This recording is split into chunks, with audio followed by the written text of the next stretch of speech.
Então já estamos aqui para mais uma aula, uma sequência, né, dessa trilha maravilhosa sobre as guerras mundiais, sobre as guerras contemporâneas, sobre todo esse detalhe.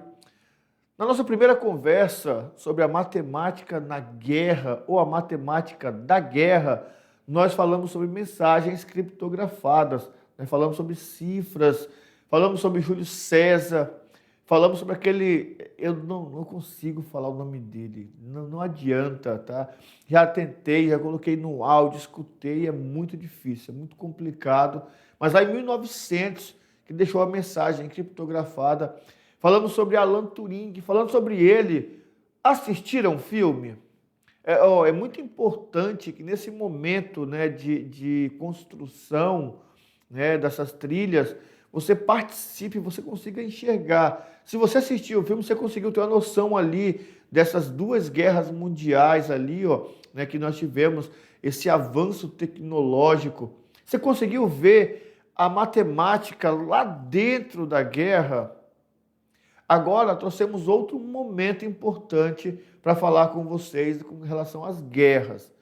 Quando se fala de guerra, não podemos pensar só na Primeira Guerra e na Segunda Guerra Mundial. Não são só elas. Lá no começo de tudo, lá quando, né, ainda eram andantes, né, dali do deserto, que iam dominando civilizações, que iam invadindo, né, propriedades de outros, ali já temos esse momento de guerra. Não é? E como que nós fazíamos então para trabalhar essa ideia de proteção na guerra? Quer ver só então? Na telinha, diretor, porque nós usávamos a matemática, e aqui fala assim, ó, da geometria aos mísseis, a matemática no campo de batalha. Aqui nós vemos aqui então, ó, Albert Einstein analisando, não é, ali a estratégia, olhando direitinho.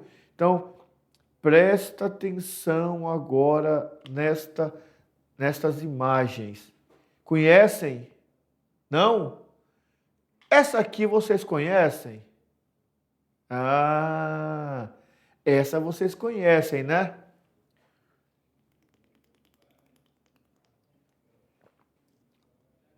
Então aqui nós temos, olha só, algumas construções, né, feitas, algumas edificações feitas, pensando nessa situação de guerra.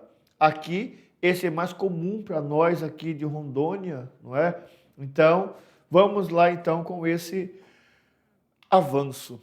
Qual a principal proposta da guerra?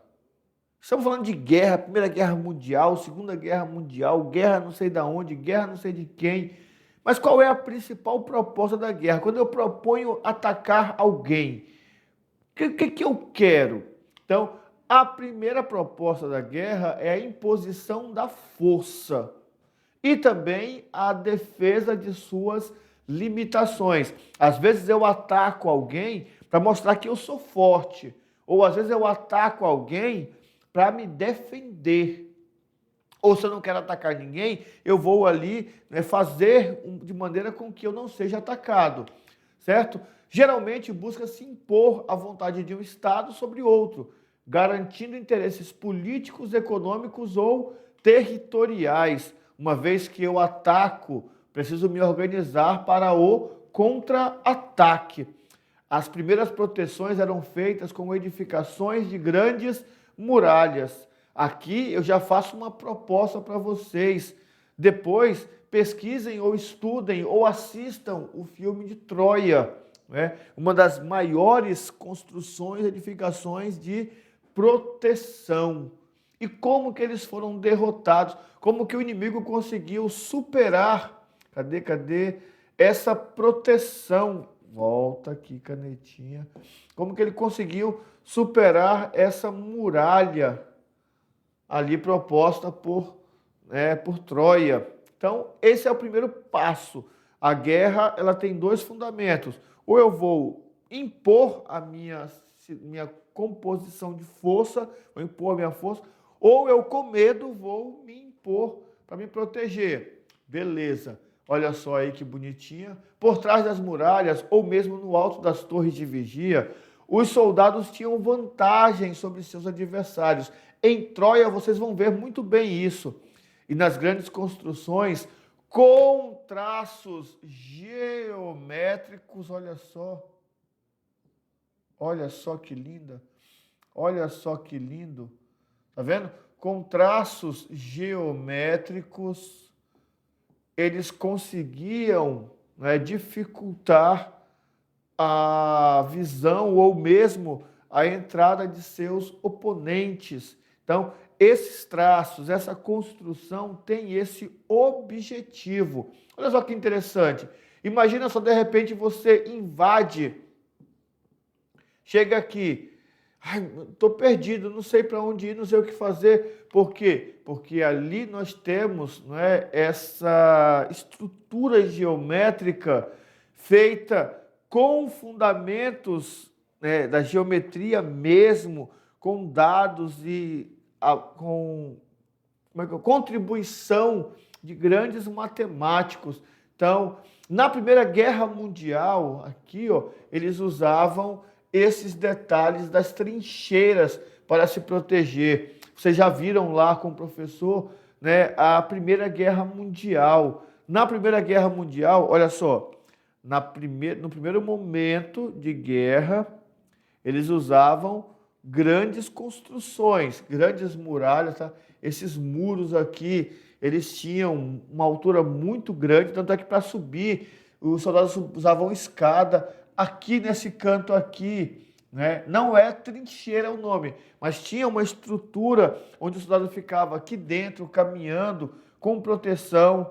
Aqui, ó, nós temos alguns locais onde ele conseguia visualizar lá fora e ele só ia se mostrar aqui em cima caso fosse um desafio ou alguma outra situação. Já na Primeira Guerra Mundial, eles usaram a questão da trincheira para se defender, para se organizar. Com a trincheira, eles não ficavam postos acima, tá? Porque eles cavavam, olha só, eles ficavam abaixo da terra, porque se fica acima, ele fica visível para quem está ali nas montanhas, quem está mais alto. Então ele ficava um pouco mais abaixo, tendo uma visão ali privilegiada e protegido, né, por paredes feitas por sacos com areias ou outras contenções aqui. Ah, professor, mas a areia protege? Ué, né? Alguns coletes à prova de bala são com uma camada de areia. Como é que não protege? Olha aqui, ó, uma visão de trincheira muito bacana. Os traços geométricos, né, garante ao soldado a disposição de defesa e também proteção nos pontos cegos.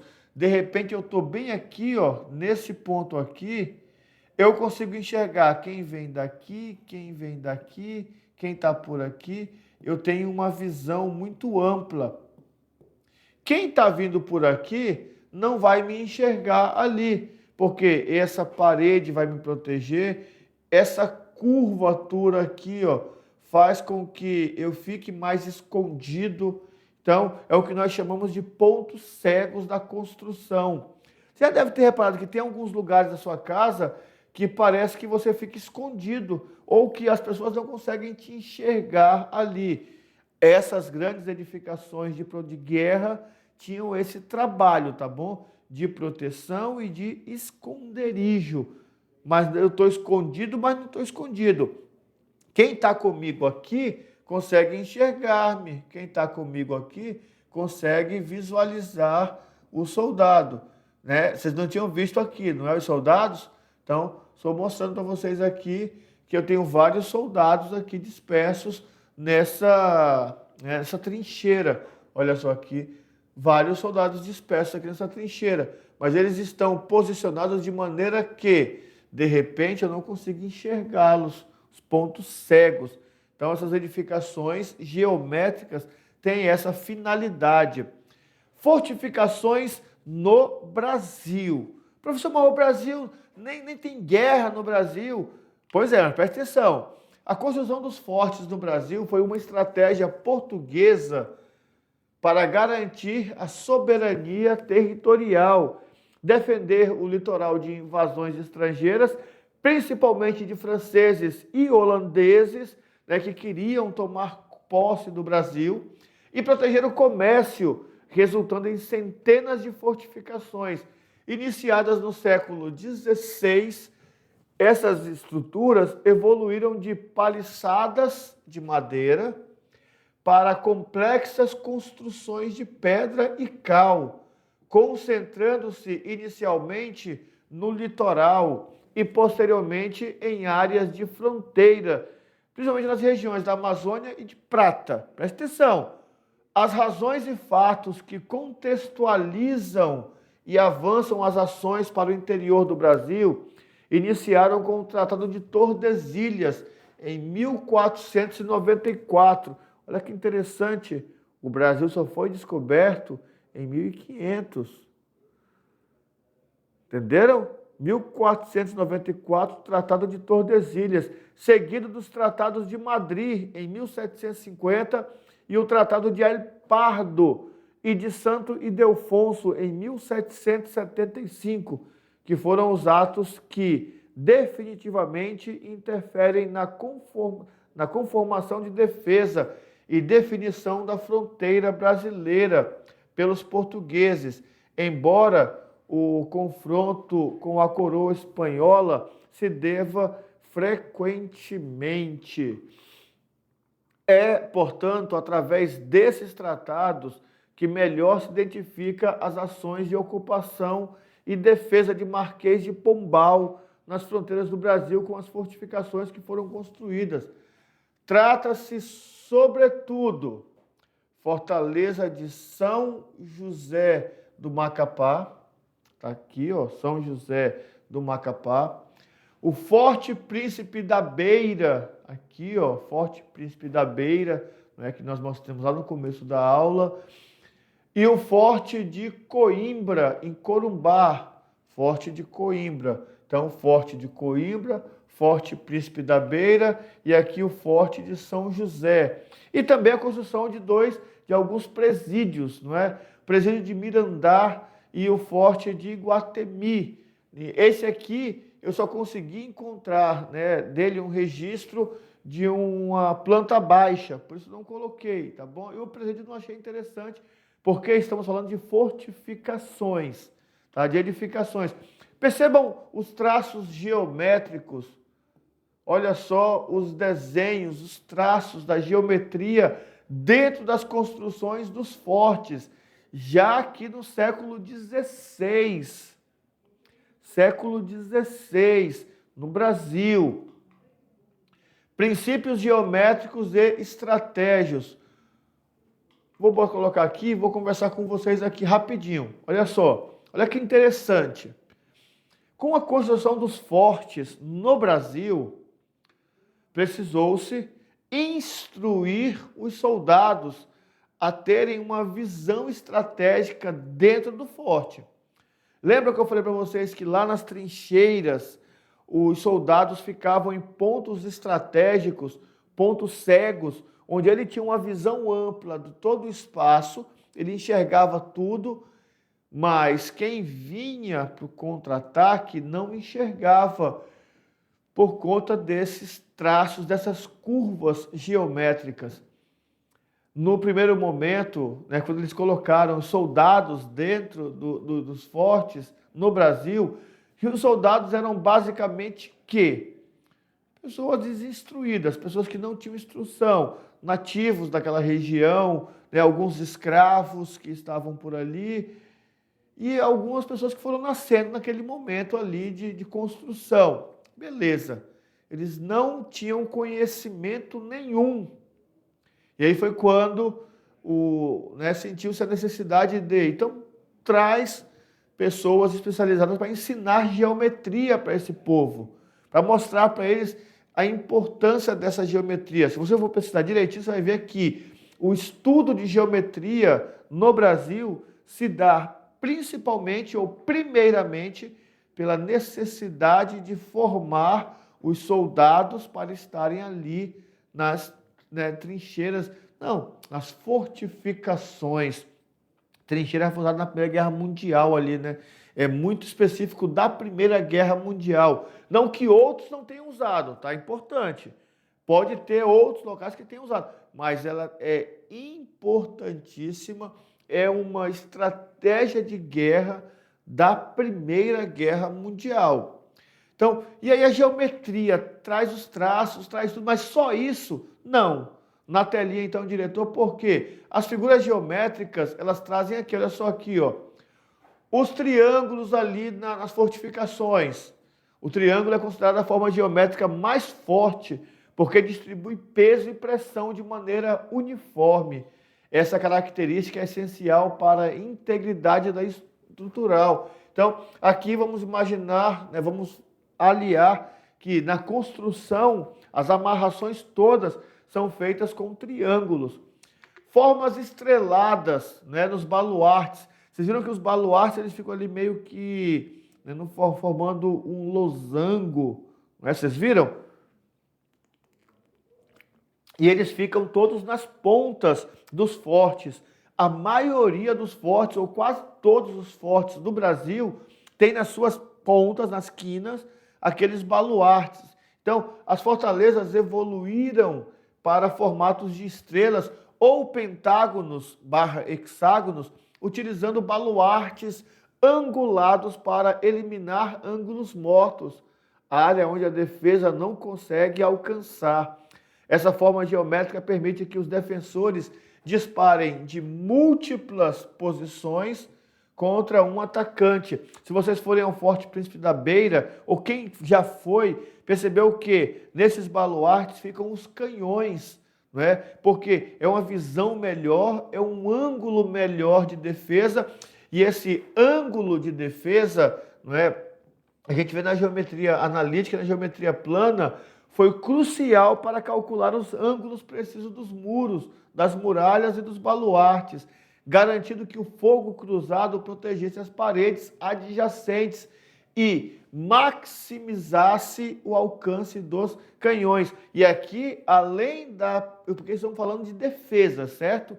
Mas além disso, os soldados precisavam também ter um entendimento de trigonometria para poder colocar o canhão no ângulo certo, para que não atirasse na água ou mesmo que o míssil caísse ali próximo, né, do forte. Então, essa questão da trigonometria também era importante porque o ângulo certo fazia com que o meu contra-ataque fosse preciso.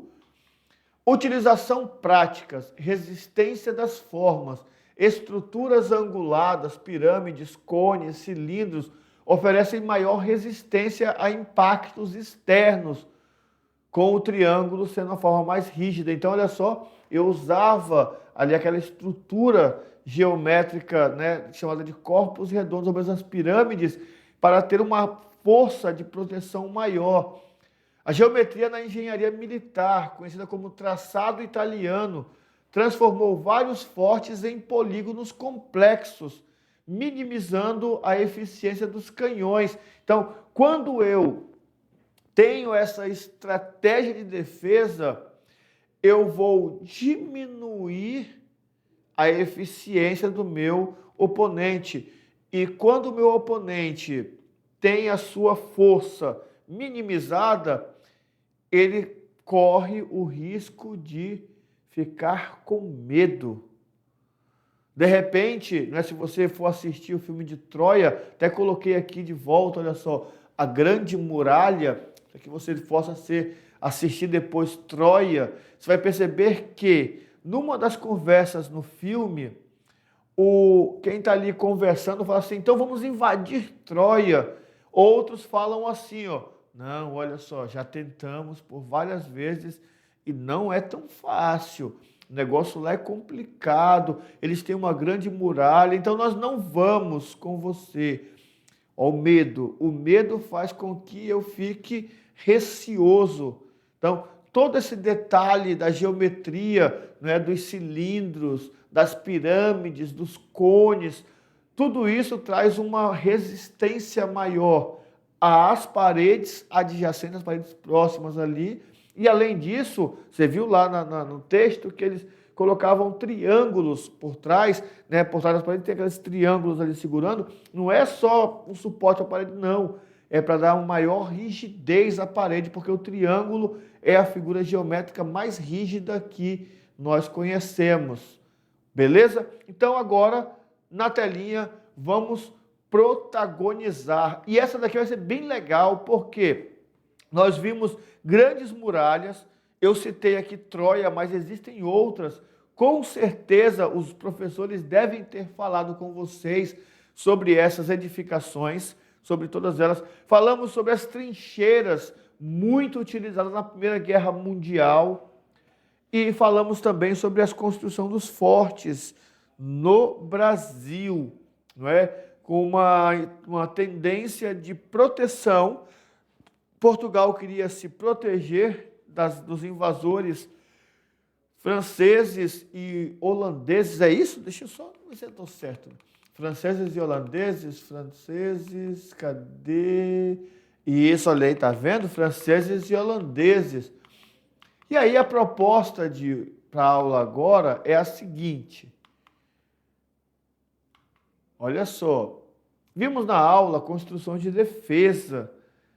Se deu em vários estágios diferentes, mas sempre mantendo traços geométricos. E aí eu quero solicitar a vocês o seguinte: vamos construir uma maquete. Vocês podem escolher. Se você quer fazer uma grande muralha, pode ser ali a de Troia, pode ser uma outra grande muralha, tá? Tem a de Jericó também, que era uma grande muralha. Você pode construir uma parte de trincheiras, ou você pode construir uma maquete do Forte Príncipe da Beira. E aí, aceitam o desafio? Agora é hora de protagonizar. Então você vai escolher, dar o grupo aí, professor, pode separar em grupo ou por turma, mesmo a turma decide. Quer fazer uma muralha, uma grande muralha, uma fortificação bonita, quer fazer uma trincheira ou quer fazer a maquete do Forte Príncipe da Beira. E estaremos aqui aguardando imagens, vídeos dessa construção e dessa edificação. E por aqui encerramos a nossa participação da matemática na guerra. Então nós vimos dois momentos importantes, tá? A matemática da criptografia, a criptografia na guerra e a evolução dessa criptografia, dessa máquina de criptografia para o nosso computador. E também falamos sobre as fortificações feitas, baseadas e embasadas na geometria plana e espacial. Aproveitem as próximas aulas e não esqueçam da nossa maquete.